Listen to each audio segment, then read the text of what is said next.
વડોદરા તાલુકાના Varnama police station હદ વિસ્તારમાં ડભોઈ રોડ ઉપર આવેલા કુબેર એક્સપ્રેશનના F1 103 ફ્લેટમાંથી યુવાનનો મૃતદેહ મળી આવ્યો હતો.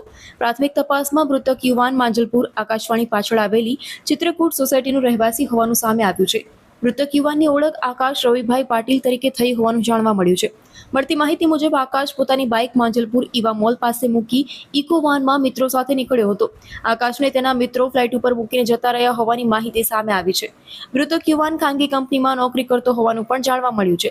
ઘટનાની જાણ થતાં જ પરિવારજનોને બોલાવી તેમને કેલનપુર પોલીસ ચોકી ખાતે લઈ જવામાં આવ્યા છે. મૃત્યુનું ચોક્કસ કારણ હાલ અકબંધ છે. પોલીસે મૃતદેહને પોસ્ટમોર્ટમ માટે મોકલી તપાસ શરૂ કરી છે. વરણામાં પોલીસે ઘટના સ્થળે પહોંચી વધુ તપાસ હાથ ધરી છે. ગઈકાલે રાત્રે તારીખ 13મી તારીખે મેં રાત્રે મારા છોકરાને શોધવા માટે મેં નીકળ્યો હતો, કેમ કે જોબ પરથી ઘરે 7:30 વાગ્યાના અરસામાં નથી આવ્યો. તો મેં એને જોબ પર શોધવા માટે ગયો હતો, પણ ત્યાં મને હાજર પર નહોતો મળ્યો. પછી મેં એને એક બે જગ્યા પર મને જાણ હતી કે ભાઈ આ જગ્યા પર હશે, તો મેં ત્યાં શોધવા ગયો પણ તે નહીં મળ્યો. અને સરસ્વતી કોમ્પ્લેક્સ પર પાછળ એની બાઇક મને દેખાઈ, તો મેં ત્યાં રાત્રે 2 થી 3 વાગ્યાના અરસામાં ત્યાં જ હતો કે ભાઈ છોકરો હમણાં આવશે, પણ એ રાત સુધીમાં નહીં આવ્યો. પછી થાકી હારીને મેં ઘેર જતો રહ્યો. પછી મેં વિચાર કર્યો કે સવારે ઉઠીને પોલીસને જાણ કરીશ, પણ મેં પોલીસે જાણ કરતાં પહેલાં મેં કીધું લાવ હું મારી રીતે એના ભાઈબંધોને ફોન કરી જોઉં, જો કદાચ કંઈક આ લોકોથી મને જાણકારી મળે તો મારો છોકરો ક્યાં છે ક્યાંની મને ખબર પડી જાય. તો મેં એમ કરીને રાજને ફોન કર્યો. પછી રાજે મને કીધું કે હા અમે લોકો આ જગ્યા પર ગયા હતા. તો મેં કીધું મને એ લોકેશન બતાવે. તો રાજ અને સુમિત આ 2 જણાને લઈને મેં એ લોકોને ફોન કર્યા. મેં કીધું તમે લોકો મારા ઘરે આવો તો આપણે એ જગ્યા પર આપણે જઈએ. તો કે સારું. એ 2 જણા મારી જોડે આવ્યા અને પછી એ લોકોને મેં કીધું કે કઈ જગ્યાએ? તો કે મને કે વાઘોડિયા પર છે. પછી વાઘોડિયામાં અમે જઈને આવ્યો, અને પછી એને કીધું મને કે વાઘોડિયામાં નહીં હોય તો આપણે લોકેશન મને ખ્યાલ નથી, તો આપણે અજયને પૂછીએ. કે મેં કીધું અજય કોણ? તો કે જે જગ્યા પર અમે રાત્રે ગયા હતા ને એ. તો કે અજયને મેં કીધું ફોન કર. તો અજયને ફોન કર્યો તો કે હું આવું છું કરતાં એને અડધો પોણો કલાક એમાં જતો રહ્યો. પણ આવ્યો ખરી. જે જગ્યા પર ઘરમાં એની લાશ પડી છે અત્યારે હાલ, એ અજયનું જ ઘર છે. અને રાત્રે પછી હમણાં સવારે અજય આવ્યો, અને એની પહેલાં જ પણ અમે લોકો અહીં આવ્યા તો પોલીસમાં મેં જાણ કરી દીધી હતી. તો પોલીસવાળા એમ્બ્યુલન્સમાં 108માં એમ્બ્યુલન્સમાં જાણ કરી. એમ્બ્યુલન્સવાળા આવ્યા અને એમ્બ્યુલન્સવાળાએ એને મૃત જાહેર કર્યો. પછી અમે પોલીસને જાણ કરી. બસ અત્યાર સુધીનું અત્યારે આ છે. તમને ક્યારે જાણ? આ ઘટના તો રાતની જ થઈ હતી સાહેબ. ગુમ થયો હતો એ ડેલી 8 વાગે આવતો હતો ઘેર. તો હું 9 વાગે ઘેર ગયો ને તો મને છોકરીએ જમાઈ કીધું કે ભાઈ આજે આવ્યો નહીં આકાશ.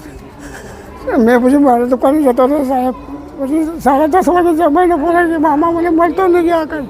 મેં કહ્યું હું બી આવું કે નહીં, તમે નહીં આવતા કે આવી જઈશું.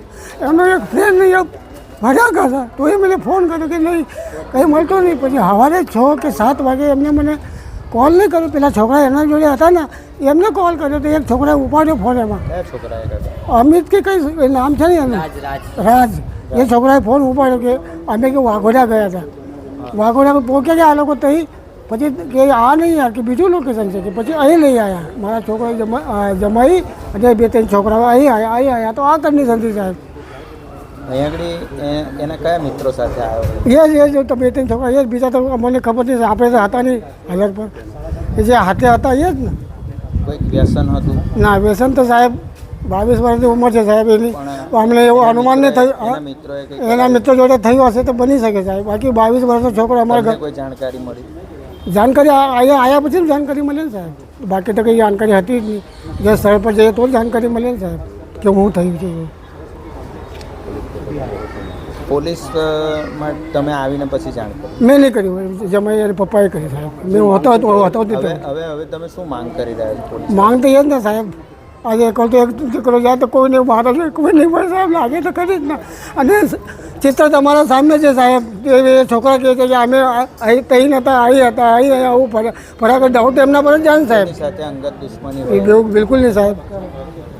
છોકરો ક્યાં નોકરી કરતો હતો? બજાજ ફાઇનાન્સમાં હમણાં લાગ્યો હતો. પહેલાં પછી જતો તરસાલી એમાં આઈટીઆઈમાં. તો ત્યાં બી પાર્ટ ટાઈમમાં એ થઈ જતો હતો બજાજ ફાઇનાન્સમાં. અમે 1-1.5 મહિના થયો.